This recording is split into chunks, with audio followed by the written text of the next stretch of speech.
yan dito sa amin. Oh. Ayan. Tapos, nagkaroon sa gitna ng kalsada. Dati hindi kita ito eh. Ngayon, kita na. So, bilangin natin ang munak ni Ajushi. Isa, ayun. Tapos, ayun, 3. Tapos, 4. Tapos, etong isa, 5.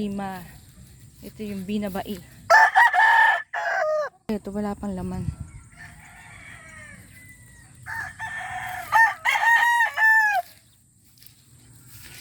Ito, 6.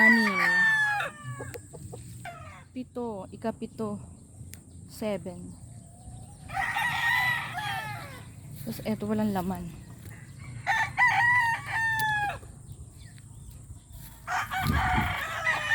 Ito, 8. 8. Ito, 9. Ito, 10. 10.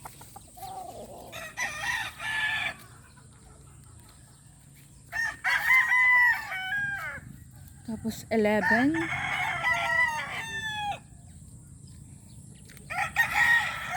Say 12. 13. 13. Tapos 14. Ayun, 14. Tapos ayun, 15. Tapos 16.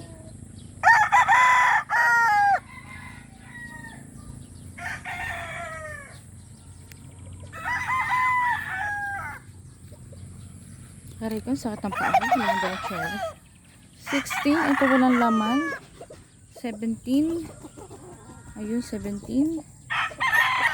Tapos 18. 18. 19. Tapos yung isa, 20. 22. 23. 24.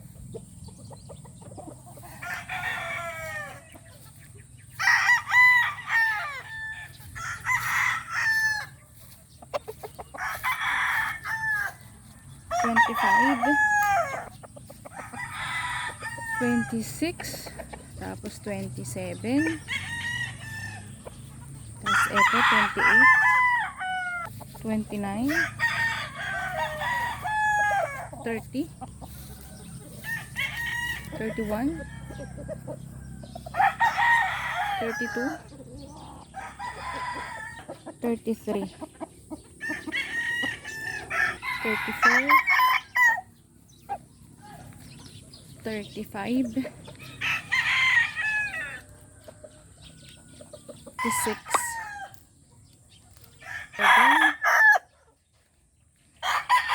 ayun pa isa, 38,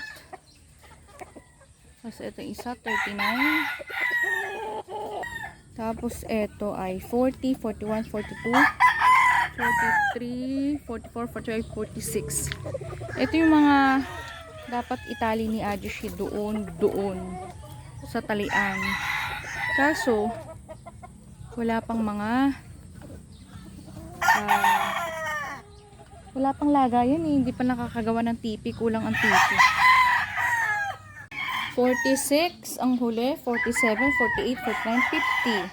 So 50. Ito kailangan pa rin itali. Yung kabinigay kay Nero, 51. Alagaan daw ni Nero.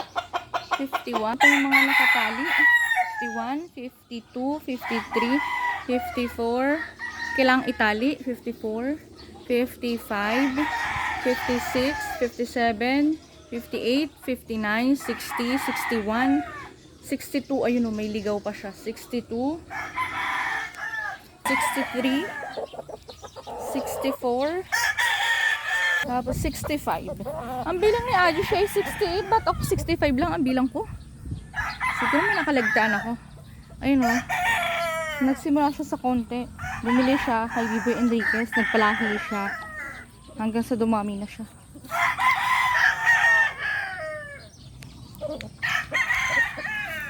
Bumili siya ng manok. At ng manok, babae at lalaki. ang inahin niya, pag babae ang nangingit, dumadami, yung pinapahingi niya. So, may 4 dito. So, 5. 5 na lang pala ang kanyang inahin na babae. Inahin nga, tama, babae. Siyempre, inahin. 6, 7, 8. So, 8 na lang pala ang kanyang inahin. Kasi hindi siya nagpaparami ng mga inahin. Kasi sayang lang daw sa patuka.